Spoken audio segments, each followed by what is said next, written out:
Donald Trump is expected to sign an updated executive order on immigration from the Middle East later this week. The first time he put it through, obviously, we all know what happened. Massive riots at airports, completely shut down by federal courts. Just wasn't executed well, wasn't read through, wasn't vetted properly, for more specific reasoning for why the first one was a disaster, caused mass confusion. There were pictures of kids under the age, just children, just under the age of 12, let's say, preteen, little kids. One was age 6 in handcuffs. I don't know the last time a 6-year-old girl was able to,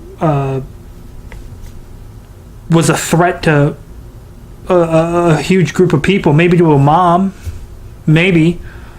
But green card holders specifically were turned away. Now, apparently the new bill will, quote, exempt green card holders. The bill will also remove any preference for certain religious minorities and fix the due process concerns. So I just learned about this recently because I was one of those people that was like, what do you mean that this could cause a constitutional crisis? Because Trump could, when the story first broke and the first one came through and there was mass confusion, when people said there would be a constitutional concern, I thought that when people were saying hey, look, federal courts are denying this, which means that it probably can't go through because one of the checks and balances of our government is that the court system can see what the president does and decide on it, whether it's constitutional or unconstitutional. And I think 3 of the courts came out and said, yeah, we find this unconstitutional for reason X, Y, and Z. And then Trump said, that's fine. We don't need it. We're just going to do it anyways. We're not going to listen to what the court has to say. And so when people said, oh, this is going to be a constitutional crisis, I thought that's what that meant. And then apparently Trump said, we'll see you in court, in a tweet. And I mean, he had to bail out of his Trump University court case after he won the presidency because he was in the wrong and would have lost like $25 billion. And then he lost another court case. And then when he tweeted that, Hillary Clinton tweeted and put 3-0, I think, meaning that the court would win 3 times and Trump would win 0. So, he said by the court, I think he means the Supreme Court. Okay, but then the due process concerns. Now, that's an interesting thing that I didn't think of until just now researching this story. So the due process concern is the due process clause states that the government can't arbitrarily deny life, liberty, and the pursuit of happiness. So that's what people mean when the last one was a constitutional crisis, because the whole what I thought what part of the first order I thought was a constitutional crisis was kind of there.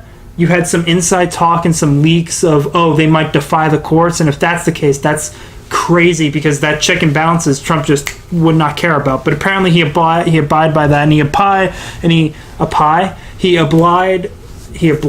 I don't know, what is it called? He went with the court appeals and decided to rewrite the law, which is good.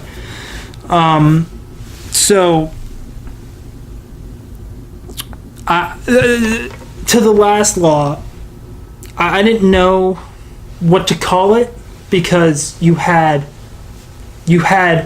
an executive order that allowed that banned immigration from 7 majority Muslim countries. And then on the campaign trail, you had Trump saying we're going to have a, quote, complete and total shutdown of Muslim immigration. Then you had Rudy Giuliani saying when the executive order was signed on the first day, he said on Fox News, quote, Trump called me up and said, how do I do this Muslim ban legally? And so a lot of people go, okay, well, he's doing it legally. That's political jargon.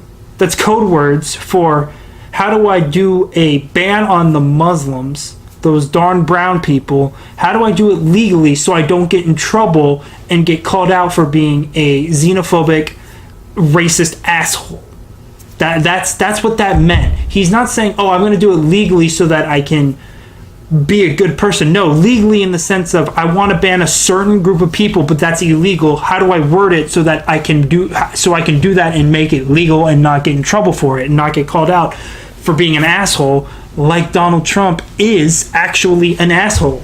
So that's what that meant specifically. And then apparently you had Christians and atheists being turned away at the border and such, and so then that threw a monkey wrench into the whole left claim of, oh, it's a Muslim ban, because it's obviously not. If Christians are getting turned away, if atheists are getting turned away, it's obviously not a Muslim ban. But then at the same time, you had Trump tweeting out Christians will get special privileges and go to the front of the line. So then that threw another monkey wrench into the situation of, well, it could be considered a Muslim ban. So it's either a travel ban, it's a Muslim ban, it's however you want to look at it. To say it's one or the other is completely wrong and arrogant and ignorant of the facts of what's actually been happening, what's actually been said. So I just call it a thing. I just call it the thing. I just, when it gets to that topic, I don't call it by name. I just talk about it because it can go one way or the other, and there's no definitive answer on how you call it.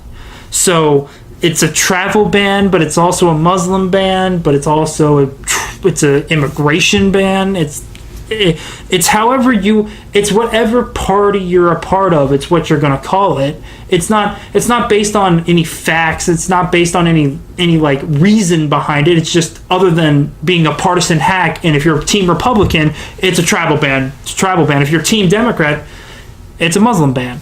And so to me, I don't call it any of that. And sometimes I'll call it a travel ban, but I don't mean it to be on Team Republican. I just mean it to, if I want to switch the topic to that, I'll say it like that, but I don't mean it's a travel ban, because in my head, it's a travel ban on mostly Muslims. Is that fair to say? Is that fair to say? I mean, if you want to get into specifics about it, the 7 countries he put on the list have caused 0 fatalities in the United States, meaning that anybody who's attacked the United States and has caused actual deaths didn't come from those countries. So doing vetting in those 7 particular countries does extreme vetting in those 7 particular countries does absolutely nothing to defend us against the people who actually did those atrocities here in the United States. So if you want to do that, you put Pakistan, you put Saudi Arabia, you put Egypt, you put Qatar, you put United Arab Emirates. Trump has golf courses with Qatar. The United States has been butt buddies with Saudi Arabia for decades now, wanting oil. They're not going to be put on that list. So it's a travel ban on mostly Muslims. Is that fair to say? I feel like that's fair to say. So I don't really know what this means. We'll just have to see what the executive order entails, what it means, and hopefully it's something more reasonable than the bullshit that came out in the first one.